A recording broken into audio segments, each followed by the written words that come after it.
Talk ఇప్పుడు యావత్ దేశం చూపులన్నీ అక్కడే. అందుకు కారణం కేంద్రం ప్రకటించబోయే బడ్జెట్. ఇది తెలుగు రాష్ట్రాల భవిష్యత్తును నిర్ణయించే మిడ్ టర్మ్ టెస్ట్. అమరావతికి ఆక్సిజన్, పోలవరానికి గ్రీన్ ఛానల్ కావాలని ఏపీ, మూసీకి ఊపిరి, మెట్రోకి దారి చూపాలని తెలంగాణ. ఢిల్లీ పెద్దల ముందు గట్టి డిమాండ్లే ఉంచబోతున్నాయి. హామీల హనీమూన్ పీరియడ్ ఎప్పుడో ముగిసింది. ఇప్పుడు కావాల్సింది కాగితాల మీద ఒప్పందాలు కాదు, క్షేత్రస్థాయిలో పరిగెత్తించే నిధులు. రూపాయి పన్ను కడితే తిరిగి పావలా కూడా రావట్లేదన్న ఆవేదన నుంచి మా వాటా మాకివ్వండి అని నిలదీసేదాకా సీన్ మారింది. ఏపీలో కూటమి సర్కార్, తెలంగాణలో కేంద్రానికి భిన్నమైన దారి. మరి రెండు ప్రభుత్వాలు ఏం కోరుకుంటున్నాయి? ఆ కలలు, ఆశలు ఏంటో ఇప్పుడు చూసేద్దాం.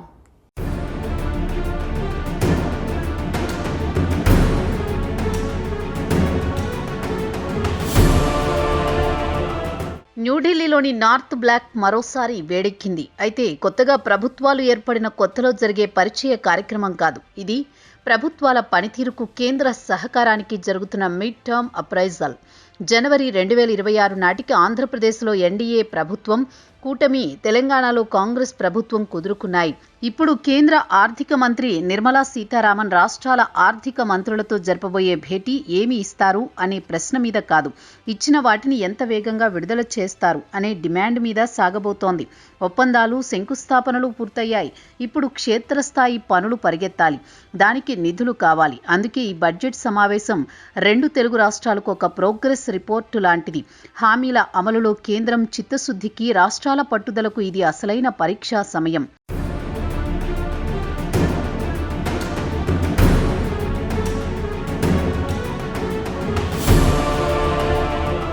గడిచిన ఏడాదిన్నర కాలంలో అమరావతి చిత్రపటం మారింది.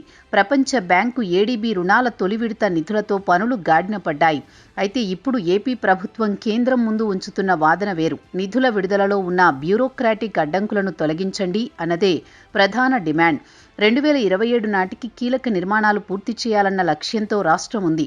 ఈ దశలో కేంద్రం నుంచి రావాల్సిన కౌంటర్ పార్ట్ ఫండింగ్ లేదా గ్రాంట్ల విడుదలలో ఏమాత్రం జాప్యం జరిగినా అది ప్రాజెక్టు గడువును దెబ్బతీస్తుంది. కాబట్టి ఈ బడ్జెట్లో అమరావతికి నిధుల కేటాయింపు కంటే నిధుల ప్రవాహం పెంచేలా స్పష్టమైన మార్గదర్శకాలు కావాలని ఏపీ ఆర్థిక మంత్రి కోరనున్నారు.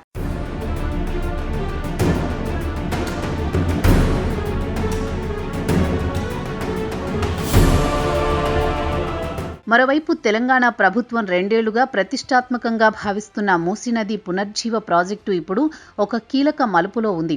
డీటెయిల్డ్ ప్రాజెక్ట్ రిపోర్టులు ఎప్పుడో ఢిల్లీకి చేరాయి. నమామి గంగా తరహాలో సహాయం చేస్తామని కేంద్రం గతంలో సూచనప్రాయంగా చెప్పింది. కానీ 2026 బడ్జెట్ నాటికి దీనిపై ఒక స్పష్టమైన ఆర్థిక ప్రకటన రావాలని తెలంగాణ కోరుకుంటోంది. కేవలం అనుమతులు ఇస్తే సరిపోదు. జాతీయ ప్రాజెక్టుల తరహాలో కేంద్రం వాటా నిధులు బడ్జెట్లో కేటాయించాలి. హైదరాబాద్ విశ్వనగరంగా విస్తరిస్తున్న వేళ మూసీ సుందరీకరణ రాజకీయాలకు అతీతమైన అవసరమని రేవంత్ రెడ్డి ప్రభుత్వం వాదిస్తోంది. ఈసారి బడ్జెట్లో మూసీకి టోకెన్ కేటాయింపులు కాకుండా భారీ కేటాయింపులు జరగకపోతే కేంద్రం తెలంగాణ పట్ల వివక్ష చూపుతోందనే రాజకీయ విమర్శకు బలం చేకూరుతుంది.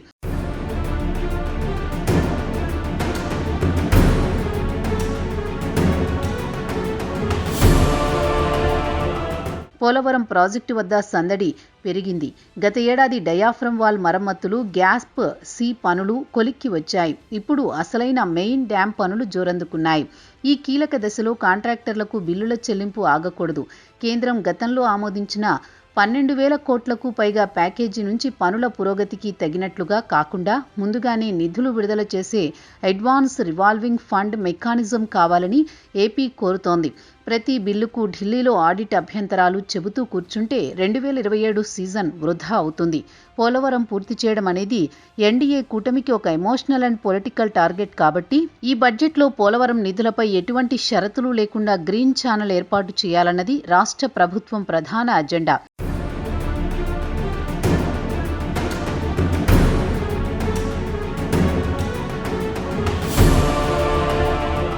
విశాఖ రైల్వే జోన్ శంకుస్థాపన జరిగి చాలా కాలమైంది. కానీ జోన్ ప్రధాన కార్యాలయ నిర్మాణం సిబ్బంది కేటాయింపు ఇంకా నత్తనడకన సాగుతున్నాయనే విమర్శ ఉంది. ఈ 2026 బడ్జెట్లో రైల్వే జోన్కు కేటాయించే నిధులు కేవలం గోడల నిర్మాణానికి కాదు, జోన్ పూర్తిస్థాయి కార్యకలాపాలు ప్రారంభించడానికి సరిపడా ఉండాలి. అలాగే విశాఖ స్టీల్ ప్లాంట్ ప్రైవేటీకరణ అంశం పక్కన పెట్టి దానికి వర్కింగ్ క్యాపిటల్ సాయం అందిస్తామని కేంద్ర పెద్దలు ఇచ్చిన హామీని నిలబెట్టుకోవాల్సిన సమయం ఇది. సెయిల్తో విలీనం చేస్తారా లేక ప్రత్యేక ప్యాకేజీ ఇస్తారా అన్నది తేల్చాలి. రాష్ట్రంలో పారిశ్రామికంగా వస్తున్న మార్పులకు కేంద్రం తోడ్పాటు అందించాలి. బీపీసీఎల్ విస్తరణ పనులు, పెట్రో కారిడార్లకు వయబిలిటీ గ్యాప్ ఫండింగ్ కోసం ఏపీ ఎదురు చూస్తోంది.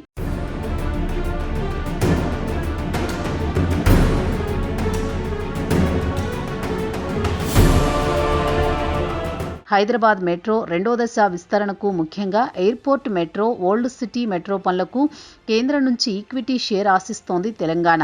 2 ఏళ్లుగా డీపీఆర్ల పరిశీలన పేరుతో కాలయాపన జరిగిందనే అసహనం రాష్ట్రంలో ఉంది. ఈ బడ్జెట్ సమావేశంలో దీనిపై గట్టిగా నిలదీసే అవకాశం ఉంది. అలాగే రీజనల్ రింగ్ రోడ్ భూసేకరణలో రాష్ట్ర వాటా చెల్లించడానికి సిద్ధంగా ఉన్నామని చెప్పినప్పటికీ కేంద్రం నుంచి రావాల్సిన ఫైనల్ అప్రూవల్స్, నిధుల కేటాయింపు ఈ బడ్జెట్లో ప్రతిబింబించాలి. ఇది రాజకీయ అంశం కాదు, తెలంగాణ అభివృద్ధికి జీవనాడి.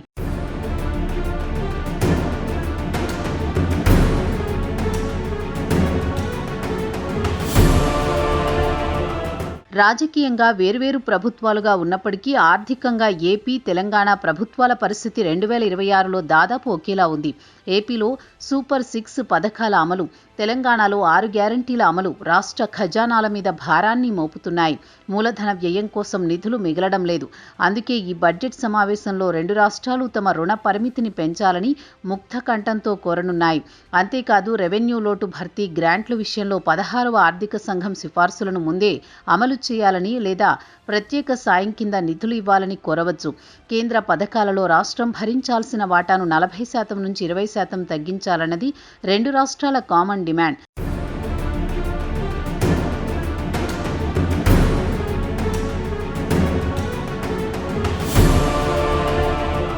ప్రస్తుతం దేశవ్యాప్తంగా నడుస్తున్న నార్త్ వర్సెస్ సౌత్ చర్చకు ఈ బడ్జెట్ ఒక సమాధానం చెప్పాలి. జనాభాను నియంత్రించి అభివృద్ధి పథంలో నడుస్తున్న మాకు పన్నుల వాటా తగ్గించడమేంటి అని తెలుగు రాష్ట్రాలు నిలదీస్తున్నాయి.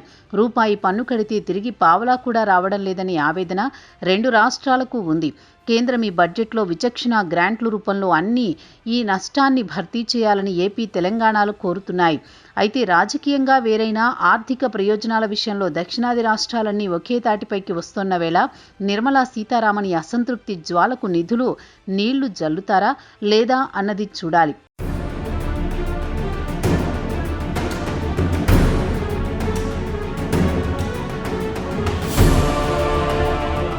కేంద్రంలో 3వ అధికారంలో ఉన్న మోదీ ప్రభుత్వం తన మిత్రపక్షమైన టీడీపీని, జనసేనను సంతృప్తిపరచాల్సిన అవసరం ఉంది. ఎందుకంటే భవిష్యత్తు రాజకీయాల దృష్ట్యా డబుల్ ఇంజన్ సర్కారు ఉంటే అభివృద్ధి ఎలా ఉంటుందో ఏపీని చూసి నేర్చుకోండి అని చెప్పడానికి బీజేపీకి ఏపీ ఒక మోడల్ కావాలి. అందుకే వెనుకబడిన జిల్లాలకు బుందేల్ఖండ్ తరహా ప్యాకేజీ నిధులను ఈసారి బడ్జెట్లో నేరుగా విడుదల చేసే అవకాశం ఉంది. ఏపీకి ఇచ్చే ప్రతి రూపాయి రాజకీయ పెట్టుబడిగా కూడా ఇది గమనించే కేంద్రం నిబంధనలను సడలించి మరీ ఏపీకి నిధుల విడుదల చేయడానికి సిద్ధంగా ఉన్న సంకేతాలు కనిపిస్తున్నాయి.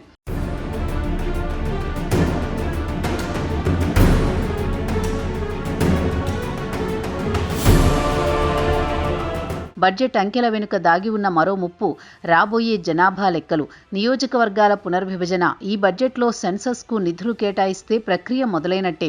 అదే జరిగితే జనాభా నియంత్రణ పాటించిన తెలుగు రాష్ట్రాలు పార్లమెంటు సీట్లు కోల్పోయే ప్రమాదం ఉంది. అందుకే ఈ బడ్జెట్ సమావేశాల్లో 2 రాష్ట్రాలు ఒక హామీని కోరుతున్నాయి.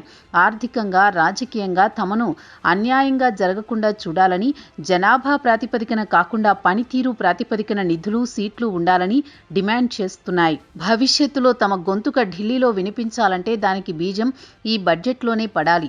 ఇది కేవలం డబ్బుల లెక్క కాదు, తెలుగు జాతి రాజకీయ ఉనికికి సంబంధించిన ప్రశ్న.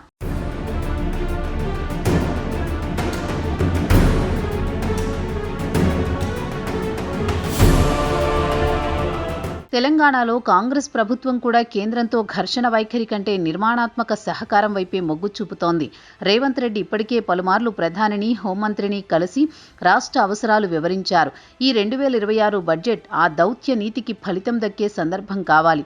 బయ్యారం ఉక్కు ఫ్యాక్టరీ సాధ్యం కాదని కేంద్రం గతంలో చెప్పినా దానికి ప్రత్యామ్నాయంగా ఏదైనా భారీ పరిశ్రమను లేదా ఇండస్ట్రియల్ పార్కును తెలంగాణకు కేటాయించాలి. కాజీపేటలో వ్యాగన్ తయారీ యూనిట్ పనులు వేగవంతం కావాలి. కేంద్రం రాష్ట్రంతో కలిసి పనిచేస్తే ఫలితాలు ఉంటాయని గుర్తించిన ఇరువురు నేతలు ఈ బడ్జెట్లో ఒక మధ్య మార్గం కనుగొనే అవకాశం ఉంది. రాజకీయాలు ఎన్నికలప్పుడు, అభివృద్ధి ఇప్పుడు అనే పరిణితి కనిపిస్తోంది.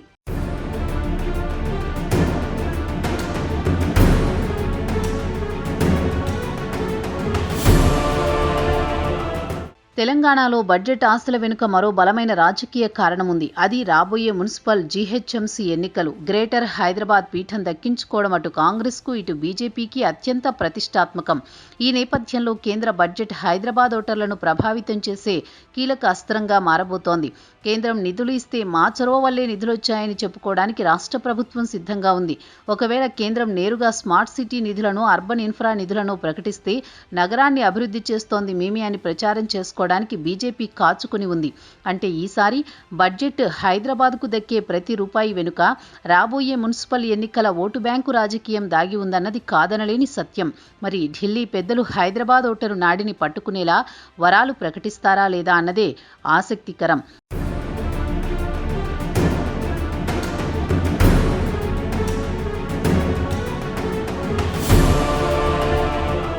ఢిల్లీలో జరిగే ఈ ఆర్థిక మంత్రుల సమావేశం ఒక సాధారణ తంతు కాదు. ఇది 2026-27 ఆర్థిక సంవత్సరానికి దిశానిర్దేశం. ఆంధ్రాకు అమరావతి, పోలవరం పనుల్లో వేగం పెరగాలి. తెలంగాణకు మూసి, మెట్రో కలల సాకారం కావాలి. ఇవన్నీ జరగాలంటే నిర్మలా సీతారామన్ బడ్జెట్ సంచిలో నుంచి నిధులు రాలాలి. హామీల కాలం చెల్లిపోయింది. ఇది యాక్షన్ టైం. ఫిబ్రవరి 1న పార్లమెంటులో ప్రవేశపెట్టే బడ్జెట్ తెలుగు రాష్ట్రాల ఆశలను నిజం చేస్తుందా, లేక అంకెల గారడీతో సరిపెడుతుందా వేచి చూడాలి. కానీ ఒకటి మాత్రం నిజం, ఈసారి తెలుగు రాష్ట్రాలు అడుగుతోంది దానాలు కాదు, అభివృద్ధిలో తమ వాటా.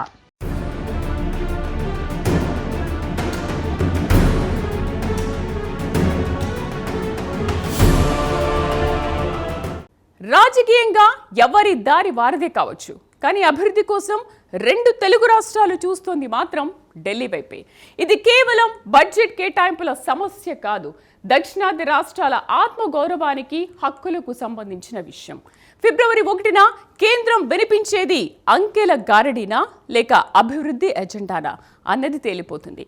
ఒక్కటి మాత్రం నిజం, తెలుగు రాష్ట్రాలు కోరుకుంటుంది ప్యాకేజీల పేరుతో విధిల్చే నిధులు కాదు, దేశ ప్రగతిలో తాము పోషిస్తున్న పాత్రకు తగిన గౌరవం, సరైన వాటా. కట్టే పన్నులో న్యాయం జరగాలి, అడిగిన నిధుల్లో ధర్మం పాటించాలి. కేంద్రంలో ఏ పార్టీ ఉంది, రాష్ట్రంలో ఎవరున్నారు అన్నది సామాన్యుడికి అనవసరం. వాళ్లకు కావాల్సింది రోడ్లు, నీళ్లు, ఉద్యోగాలు. మరి నిర్మలమ్మ బడ్జెట్ సంచిలో తెలుగు నేలకు దక్కేది మాత్రం ఖచ్చితంగా అమృతమే ఉండాలని కోరుకుందాం.